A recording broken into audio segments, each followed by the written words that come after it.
Samtang sa pikas bahin na Oplan Bantal Discipline Zone. Gilusad na Cebu City Government. Asa man rin may Banilad Talamban area. Kung ako masayop. Unsa man yung Discipline Zone yun. Okay, ato ning siren kuno pinagi sa report ni katropang Cristel Joy Felerca. XFM Report. Yes, katropang Cristel. Gilusad na sa Cebu City Government ang Oplan Bantal Discipline Zone niadtong Sabado, Agosto 1 nga nagtinguha nga mas mahimong hapsay ug luwas ang pag-agi sa mga motorista sa Governor Cuenco Avenue. Ang Banilad Talamban Discipline Zone nagtutok sa tulo ka traffic measures. Una, mao ang pagpatuman sa motorcycle lane kung diin ang mga motorista kinahanglang magpabilin sa rightmost lane ug kinahanglan nga di sila mulapas sa blue nga linya. Apan gipasabot ni Raquel Arce, ang pangu sa Cebu City Transportation Office, nga ang motorcycle lane dili lang eksklusibo para sa mga motorsiklo.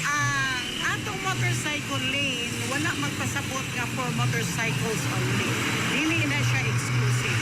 So, aduna gihapoy four-wheel nga musud sa motorcycle lane kung hinayang-yahang padagan.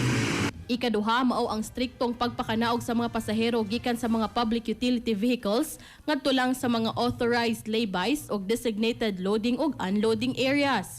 Matod ni Mayor Nestor Archival, nga gikinahanglan kini ipatuman aron nga maminusan ang traffic sa maong dapit. Sa left na area going sa syudad o sa right going sa padung sa Talamban, naatay 6 kabuok loading and unloading area.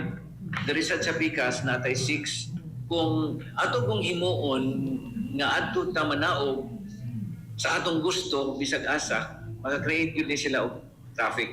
Ikatulo, mao ang paglabang sa mga pedestrian ngadto sa mga pedestrian lanes o mga overpass aron nga malikayan ang disgrasya. Sulod sa unang 5 ka adlaw, ang mga motorista, commuters ug pedestrians gipahibaw una sa maong bag-ong traffic guidelines. Adunay mga personnel gikan sa CCTO ang gipakatap aron nga magiyahan ang tanang apektado sa maong bag-ong polisiya.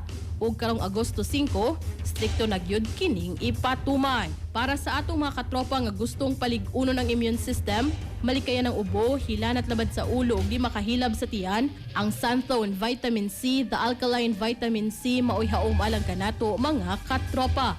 Alang sa nagkayusang Pilipino para sa Pilipinas, kininyong katropa Cristel Joy Felerca, XFM News.